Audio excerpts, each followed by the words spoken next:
Cette année, bonjour.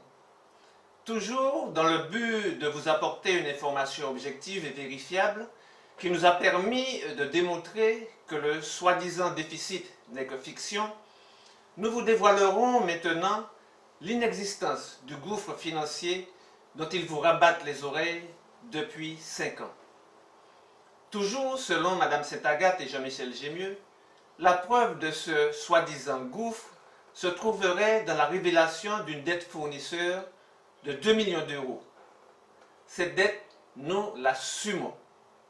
Nous revendiquons même le bien fondé de cette somme qui est la preuve d'importants investissements que nous avons engagés pour la modernisation du camping, les écoles, l'électrification, le parking, l'espace d'aménagement touristique de la Pointe-Marin, qu'ils ont d'ailleurs bien du mal à finaliser malgré les subventions déjà obtenues depuis des années.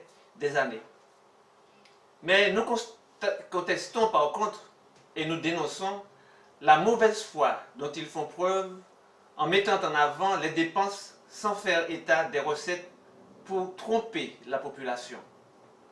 Car vous vous imaginez bien que, s'appuyant sur le plan de développement durable de la ville de Sainte-Anne, le PPDS, qui a été acté par l'Europe, l'État, les collectivités, les banques, qu'il existe un plan de financement avec des dépenses et des recettes d'en face.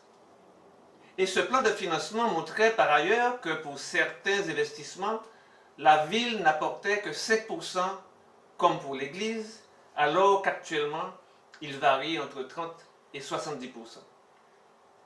La mise en place de ce PPDS et ce faible apport nous permettait de ne pas augmenter les impôts et d'avoir un taux d'endettement bancaire peu important. C'est ainsi que lors du vote du budget primitif 2014, sur la note de synthèse élaborée par Jean-Michel Gémieux, dont je vous montre un extrait, il est fait état des recettes attendues de l'État, la région et du département, en plus de la dotation du fonds de compensation de la TVA, qui était un reversement qui se faisait 2 ans après avoir investi. C'est ainsi que vous pouvez constater qu'en face de ces 2 millions de dépenses, il y avait 4 millions de recettes. Où est le gouffre? Où est le gouffre, je vous demande? Sinon celui de leur incompétence, car ils ignoraient que les recettes d'une collectivité ne se trouvaient pas dans un tiroir caisse qu'il suffisait d'ouvrir pour en disposer.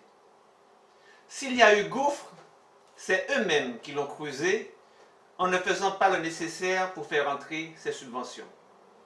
Et c'est une partie de celles-ci qu'ils ont récupérée 2 ans après et qui leur permet d'effectuer des travaux utilisés comme support à leur communication préélectorale actuelle.